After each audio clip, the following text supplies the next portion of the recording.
Buti na may Oh my kahoy. God, siguro painful pala talaga. Grabe, buti na lang may kahoy kasi nandun sila sa taas ng kahoy. Ang happy pala. Okay guys, ngayon mukbang ng para akong avatar.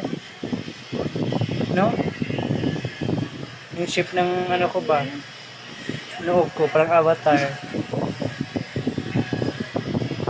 Ay, ang kati.